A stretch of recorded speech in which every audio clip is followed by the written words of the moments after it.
The next Torah portion is called Chayei, which literally translated means the lives of Sarah. But the plural of lives results from the fact that the Hebrew word for life is plural, Chaim.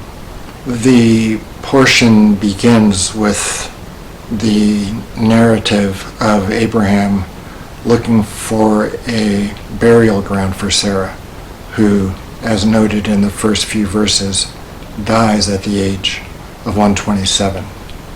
This Torah portion follows on the heels of the binding of Isaac, where their son, Isaac, barely escapes being sacrificed by Abraham.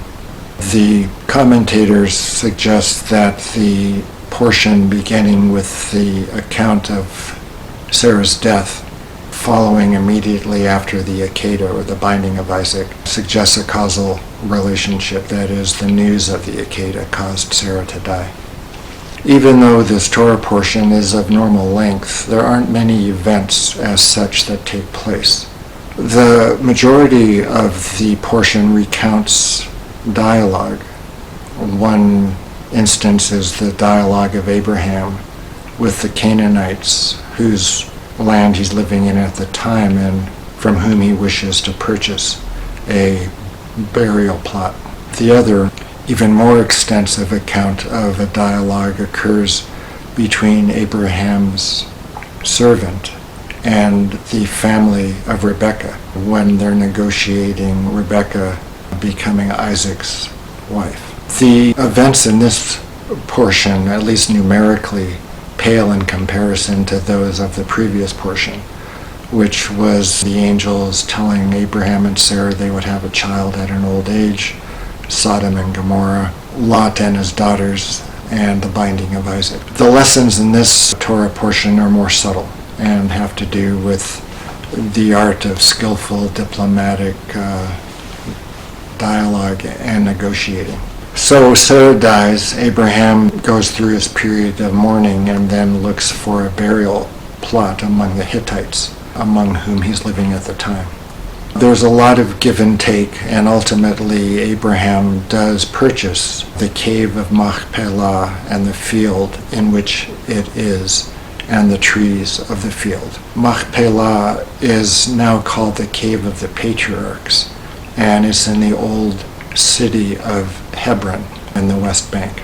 There are nearly 20 verses devoted to the back and forth between Abraham and the Hittites before the deal is finally closed. So the next event in the Torah portion is Abraham finding a wife for his son Isaac. Now Abraham does not want Isaac to marry a Canaanite woman, and he instead instructs his servant to go back to where Abraham and his family had sojourned for a few years on their way up from Ur Kasdim to Canaan. As you recall from the Torah portion, Noah, Abraham's father, packs them all up on their way to Canaan, but they stop in Haran in Mesopotamia and stay there.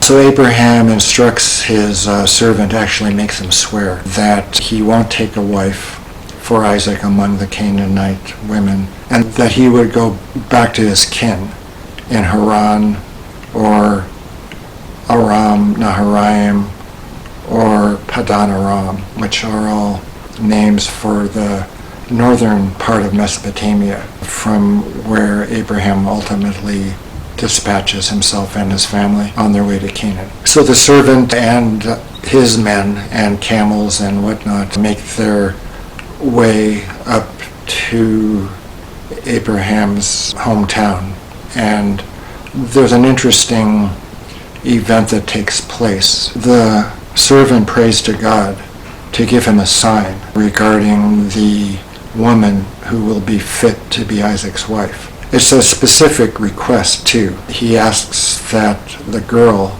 upon him asking her for some water, will give him water and then offer to water the camels. Some commentators see this as divination, like asking for a sign, and that's forbidden in Judaism. You make your request directly to God. You don't ask God to give you a sign, like clouds looking a certain way, or the entrails of a bird that you've sacrificed being formed or arranged in a certain way. Other commentators see his prayer as a request that the girl have certain characteristics, such as generosity, alacrity, compassion, to be a suitable mate for Isaac. Now this raises the question then, how do you pray for a coincidence? Are luck and providence mutually exclusive?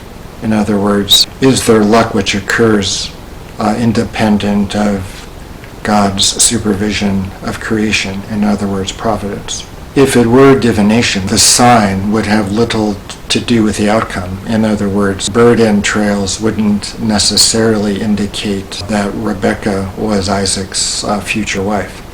In this case, the sign and the outcome are quite closely related. The sign would be that Rebekah demonstrates certain character traits, and the outcome would be that she becomes Isaac's wife. So the servant is not yet finished with his prayer when Rebekah appears with the girls who are coming out at the end of the day to draw water from the community well. And she's beautiful, she's a virgin, and he's struck by her beauty and her presence. And he asks her for some water, and she waters him, his men, and the camels. And she is quite efficient, works very quickly, and he's stunned that he hadn't even finished his prayer when she appears.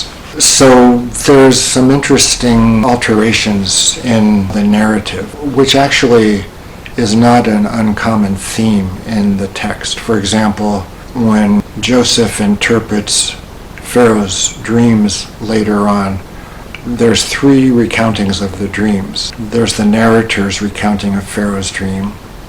There's Pharaoh recounting the dreams to Joseph. And there's Joseph who repeats the dream back to Pharaoh. And all three are slightly different. So in this case, the servant gives gifts to Rachel before asking who she is. What's your name? Who's your family? But in his meeting with her family, and he recounts the story, it's that he first asks who she is, and then he gives her gifts. So Rebekah is the younger sister of Laban, or in Hebrew, Laban.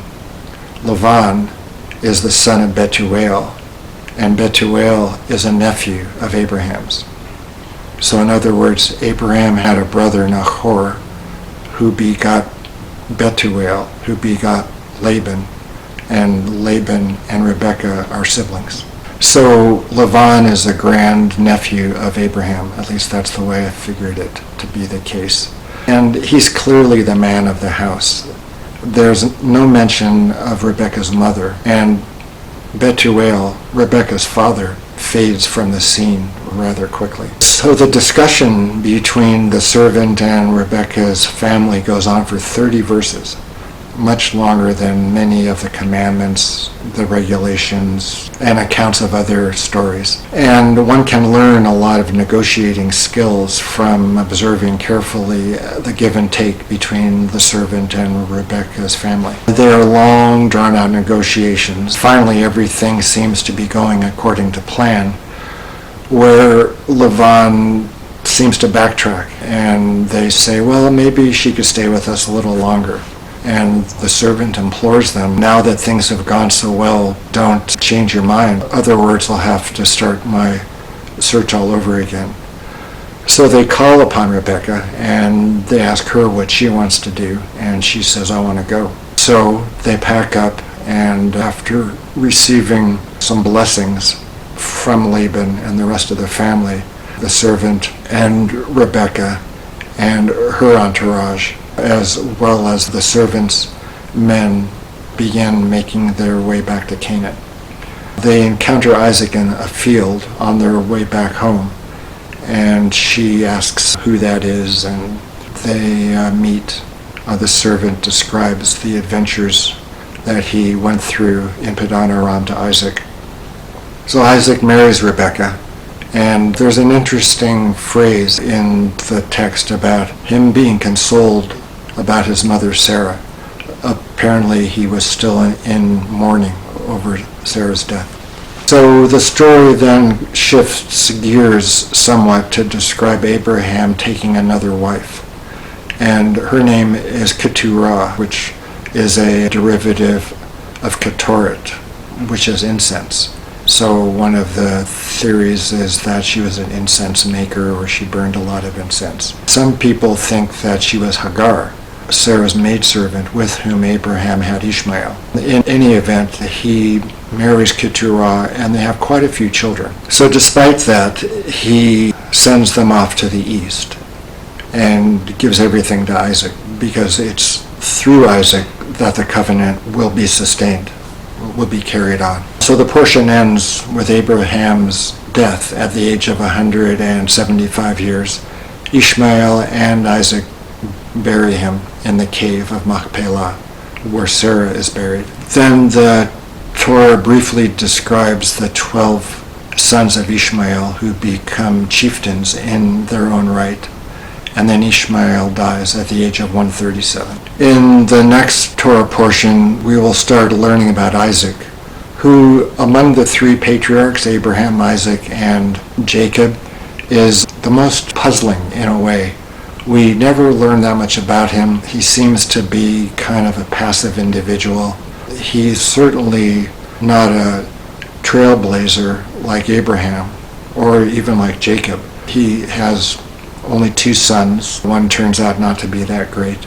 And he's kind of duped by circumstances, by his kid, Jacob, by his wife, Rebekah. And he's a quizzical figure. So the next Torah portion, which is called Toldot, which means chronicles or generations or children, will start to explore some of the events in his life.